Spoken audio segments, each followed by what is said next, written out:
aquelas notas de rating famosas que nós todos estávamos em busca de um grau mais avançado e etc., né? E dos indicadores de risco. Mas você veja que, só para tomar um dado, no Brasil, o depósito compulsório, quer dizer, a proteção que o Banco Central faz para essa situação de exposição ao risco é da ordem de 30%. E nos Estados Unidos, 8%. Né? Quer dizer, há muito mais dinheiro circulando na economia, muito mais. E hoje, justamente por a gente ter uma super oferta de crédito, esse dinheiro todo que eu me referi, né, a diferença entre os 40 bilhões e os 40 trilhões do PIB mundial e os 160 trilhões do PIB mundial, estão aí em busca de bons projetos. Né? Eu acho que é isso que os executivos deveriam se preocupar. Quais são os bons projetos que nós devemos construir nessa situação? Agora, que haverá uma diminuição na disponibilização desses créditos, é lógico que haverá. Por quê? Porque toda esta parte da economia que estava na bolha vai se retrair e vai produzir efeitos sobre a economia real. Em que proporção, nós não sabemos ainda. Mas eu acho que esse não é o discurso do paradigma correto. Não é, a discussão não está, será que eu vou ter crédito ou não? A discussão está em dizer, será que eu tenho bons projetos? Será que os projetos que eu tenho aqui para frente realmente produzem um desenvolvimento sustentável da minha organização? Para não dizer, né, esse tema tão em voga hoje do desenvolvimento sustentável. Quando eu olho para a empresa, e nós temos um paradigma muito usual, que é imaginar que a empresa vai bem quando está crescendo em faturamento. Né? E eu tenho a convicção que esse paradigma vai começar a ruir, porque não é isso que exatamente produz a empresa do futuro. A empresa que evolui é a empresa que cria novas possibilidades, é a empresa que é capaz de interagir de uma maneira muito mais eficiente com os seus pares, com as partes interessadas envolvidas no negócio. É a empresa que qualifica as necessidades dos seus colaboradores, é a empresa que interage com o consumidor de uma forma madura, é a empresa que constrói valores. Eu acho que essa realmente é a verdadeira... Mas, Ricardo, esse construir valor, muitas vezes entra o aspecto importante do acionista, que ele coloca metas muito ambiciosas para os seus executivos e para aqueles que estão gerindo aquela companhia, e eles precisam ir buscar o resultado ano a ano e trazer esse resultado para o acionista.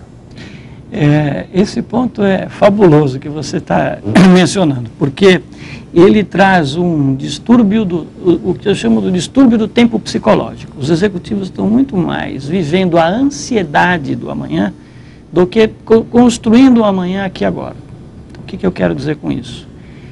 Nós aprendemos com toda a evolução das tecnologias de gestão, de qualidade, produtividade, com todos esses movimentos que surgiram mais recentemente nas tecnologias de gestão, como reengenharia, de processo, etc., culminaram com essa síndrome de que nós devemos ter um conjunto de metas, os chamados Balance Scorecard, que devem ser mobilizadores, norteadores de toda a organização. Acontece que na maioria das organizações, e essa tem sido a minha experiência e o foco da pesquisa nas pesquisas que nós desenvolvemos nesse campo, as empresas muitas vezes não dão clareza de significado dessas metas para os executivos. Na verdade, ninguém tem tempo para nada, vive a ansiedade do amanhã e não a construção do amanhã, com o medo das circunstâncias da incerteza que nós estamos falando, e a resposta ao medo é cobrar os executivos de metas ambiciosas, que muitas vezes não são realizáveis. Mas, além do mais, produzem um efeito danoso de produzir mais ansiedade.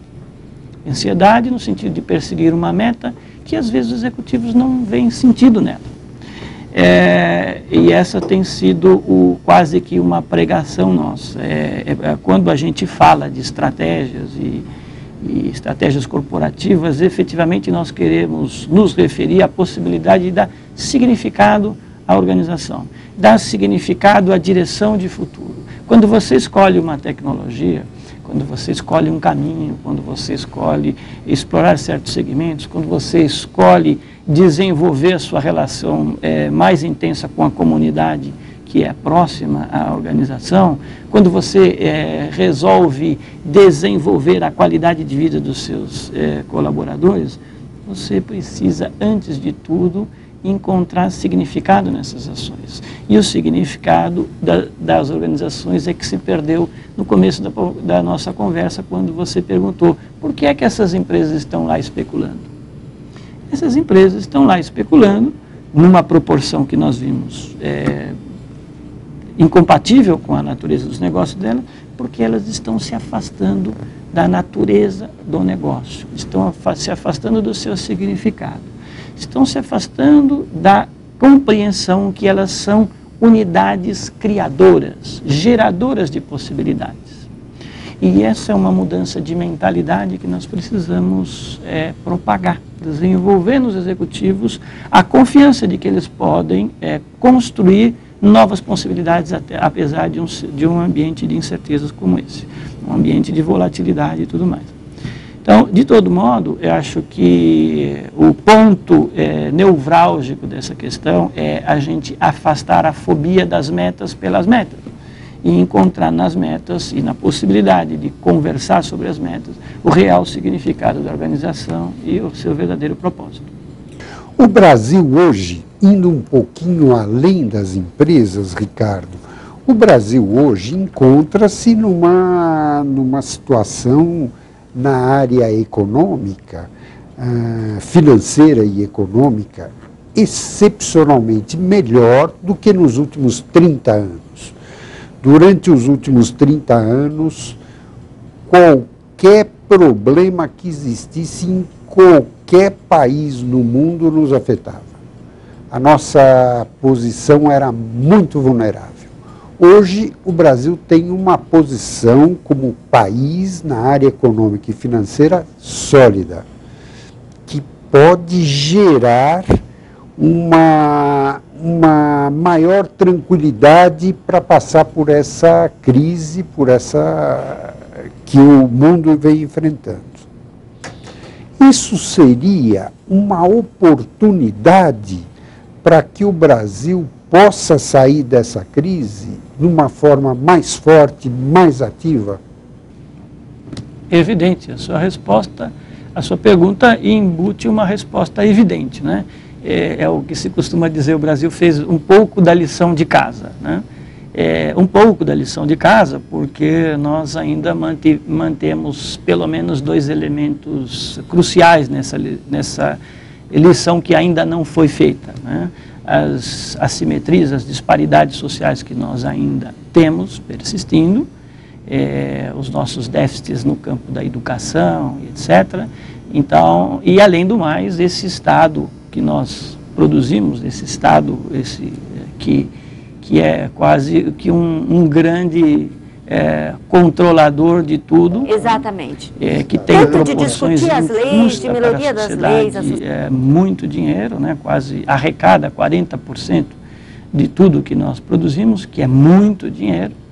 E isso ainda está por ser resolvido. Mas se tirarmos esses aspectos, tem aquela célebre piadinha que o Brasil cresce enquanto os governantes estão dormindo, né? Porque realmente o país nos últimos anos acabou se voltando para as suas verdadeiras fontes de vantagem competitiva, né? Uma expressão muito usual hoje é dizer que o Brasil está se tornando o potencial celeiro do mundo, né? Porque tem água, tem sol, tem condições muito favoráveis para a produção. Tem uma certa historinha também, assim, que é contada meio em caráter de piada, que a Índia é o software do mundo, a Europa são as finanças do mundo, os Estados Unidos a tecnologia do mundo, a China a fábrica do mundo e o Brasil a comida do mundo. O Brasil e a Argentina também, né? Eu acho que o Brasil e a Argentina também tem esse potencial.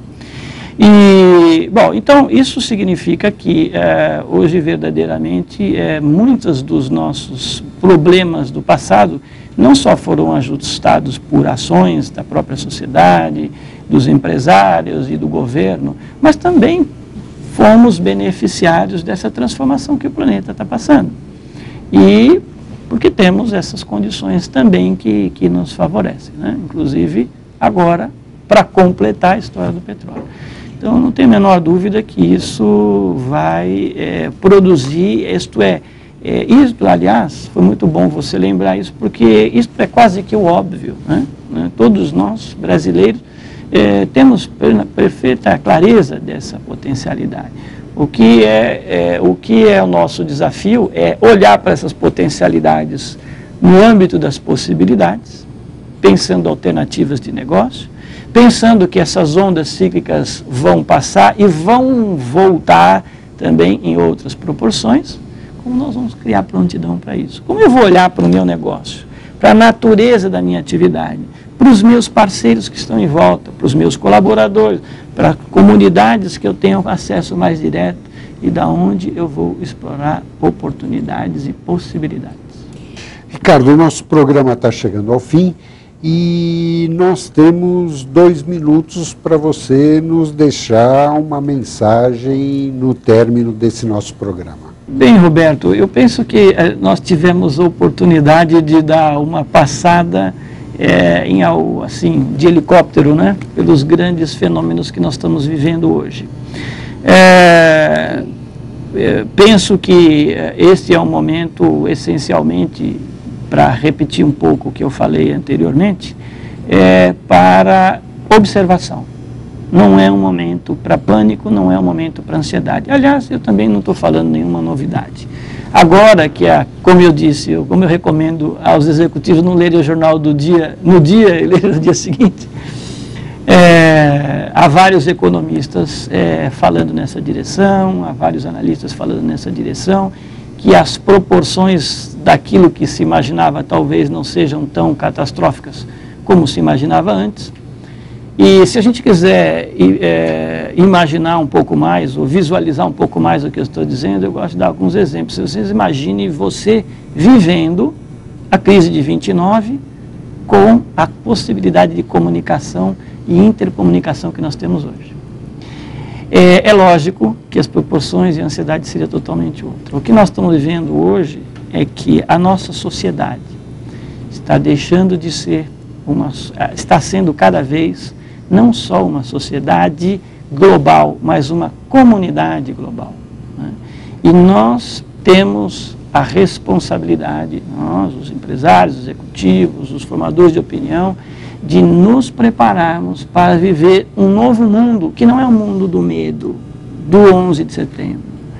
É um mundo que cria inúmeras possibilidades, que cria a possibilidade de compreendermos o verdadeiro sentido de comunidade, né? O sentido de criar identidade a partir do comum. E essa é a minha grande recomendação, pensar possibilidades e viver as oportunidades que uma comunidade global nos oferece. Ricardo, muito obrigado pela sua visita. Telespectador, muito obrigado pela sua atenção. Nós estamos terminando o programa Cresce Brasil, que estará de volta na próxima segunda-feira, às 18 horas. Boa noite e obrigado.